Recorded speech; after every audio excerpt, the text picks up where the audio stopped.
વિદ્યાર્થી મિત્રો, આપ સૌ આ કાર્યક્રમ પૂરો કરી પછી ક્યાં જશો? ઘરે જશો. આપણે કશે બહારગામ જઈએ, પ્રવાસ જઈએ, ફરવા જઈએ અને ફરી આપણે ક્યાં જઈએ છીએ? ઘરે. કેમ કે એ આપણું ઘર છે, આપણા મમ્મી પપ્પા છે, ત્યાં આપણું વતન છે. તો કોઈ પણ વ્યક્તિ, પશુ, પંખી બધા જ સાંજે કે ગમે ત્યારે પોતાના ઘરે પાછા વળે છે. તો એ જ પ્રમાણે આજે આપણે એક કાવ્યનું રસપાન કરીશું, જે કવિ પોતાના વતન અંગે જ એ કાવ્યમાં પોતાનો પ્રેમ વ્યક્ત કરે છે. એ કાવ્યનું નામ છે ધોરણ 9 ગુજરાતી વિષય ગુર્જરીના ગૃહ કુંજે. તો કાવ્યના કવિ વિશે આપણે થોડો પરિચય મેળવીએ. આ ચિત્રમાં જે તસવીર દેખાય છે એ કવિ શ્રી સુંદરમ છે. ગુજરાતી સાહિત્યના ખૂબ જ જાણીતા કવિ છે અને એમનું પૂરું નામ ત્રિભુવનદાસ પુરુષોત્તમદાસ લુહાર છે. તેઓ ધોરણ 7 સુધીનો અભ્યાસ કર્યા પછી શિક્ષક તરીકે એમણે નોકરી મેળવી અને ત્યારબાદ એમણે લેખન ક્ષેત્રે ઘણું બધું લખાણ એમણે લખ્યું છે. સાહિત્ય ક્ષેત્રે એમાં એમણે મોટા ભાગે એમના જે કાવ્ય સંગ્રહો છે એ વધારે જાણીતા છે અને એમનું એ જાણીતું કાવ્ય સંગ્રહ એનું નામ છે વસુધા. અને એ વસુધામાંથી એક કાવ્ય આજે આપણે ભણવાના છીએ.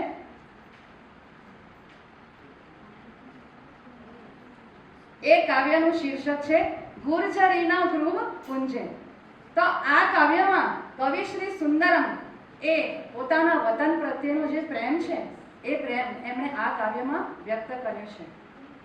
રામાયણમાં જ્યારે રામ અને લક્ષ્મણજી લંકાને જુએ છે ત્યારે લક્ષ્મણજીનું મન થોડું લલચાય છે અને લક્ષ્મણજી રામને કહે છે કે ભ્રાતાશ્રી આપણે અહીં રોકાઈ જઈએ કે આ લંકા સોનાની છે. ત્યારે ભગવાન શ્રી રામ જવાબ આપે છે કે અપી ચ સ્વર્ણમયી લંકા ન મે રોચતે લક્ષ્મણ, અપી ચ સ્વર્ણમયી લંકા ન મે રોચતે લક્ષ્મણ, જનની જન્મભૂમિશ્ચ સ્વર્ગાદપી ગરીયસી. એટલે કે માતા અને માતૃભૂમિ સ્વર્ગ કરતા પણ ચડિયાતી છે. તેથી હું આ સોનાની લંકા મને નથી જોઈતી, મારે મારા ગામ, મારા વતન અયોધ્યા જવું છે. તો આવું જ પોતાના વતન માટે કવિ જ્યાં પહેલા એમણે જન્મ લીધો છે, જ્યાં મોટા થયા છે, એ વતન માટે કવિને ખૂબ જ પ્રેમ છે. તો આપણે કાવ્યનો રસાસ્વાદ જોઈએ.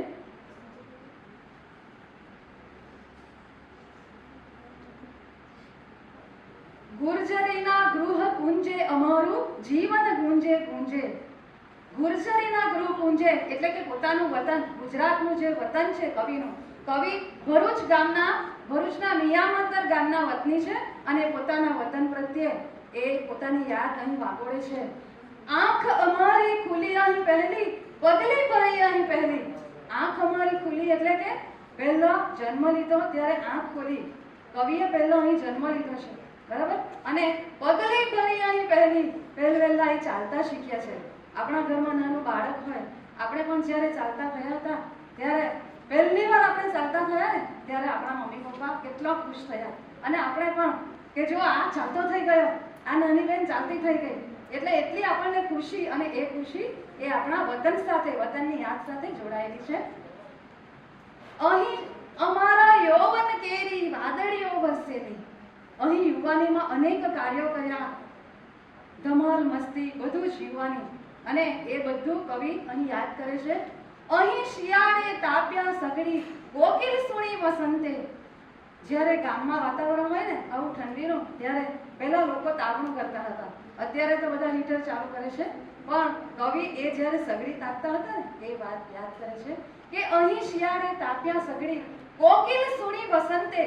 વસંત ઋતુમાં જ્યારે આ આંબા પર કેરી આવે ત્યારે કોયલનો મીઠો મીઠો ટહુકો એ કવિ સાંભળતા હતા. અને અષાઢના ઘન ગર્જન જીત્યા. અષાઢ મહિનામાં જે વરસાદ પડે છે અને ત્યારે ઉર તંતે એટલે કે હૃદયના જે તાતણા એ ઝણહણાતી અનુભવે છે, એનો પણ કવિ અનુભવ કરે છે. પછી કવિ કહે છે કે અમે ભમ્યા અહીંના ખેતરમાં ડુંગરમાં. કવિ પોતાના ગામમાં જે ખેતર છે, ડુંગર છે, કોતર છે, ત્યાં ફરવા ગયા છે.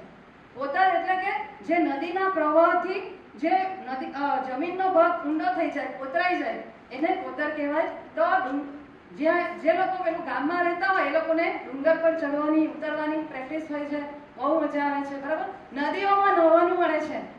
અત્યારે ઘણા બધા બાળકોને સ્વિમિંગ નથી આવડતું, પૈસા આપીને શીખવા માટે જાય છે.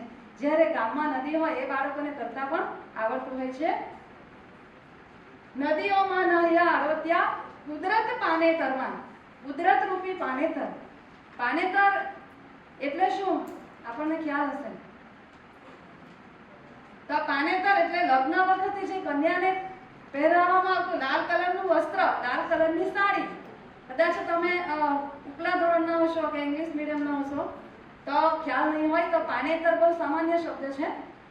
તો કુદરત પાનેતરમાં આરોગ્યા કવિ એટલે કે આ કુદરતની જે વનરાઈ છે, વૃક્ષો, લતાઓ, વેલીઓ, એમાં કવિને આરોટવાનું મળ્યું છે, એમાં મજા કરવાની મળી છે.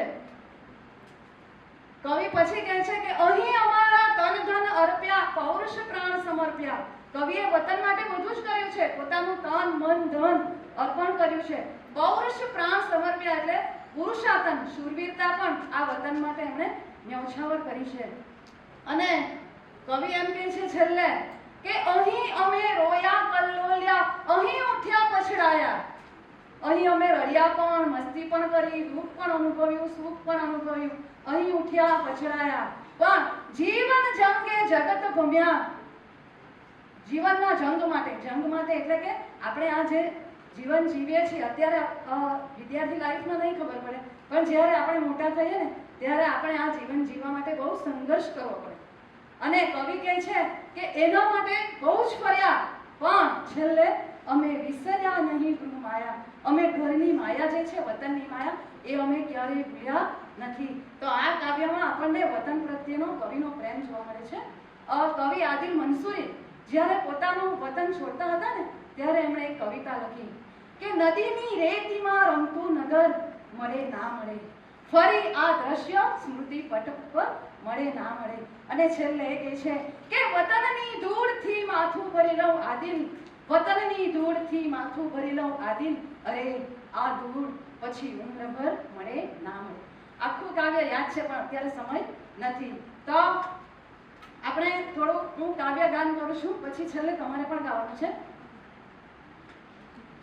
ગુર્જરીના ગૃહ કુંજે અમારું જીવન ગુંજે ગુંજે, ગુર્જરીના ગૃહ કુંજે આંખ અમારી ખુલી અહીં પહેલી, પગલી ભરી અહીં પહેલી, અહીં અમારા યૌવન કેરી વાદળીઓ વરસેલી, ગુર્જરીના ગૃહ કુંજે. હવે બીજી પંક્તિ તમે મારી સાથે ગાઓ, સમય ઓછો છે એટલે.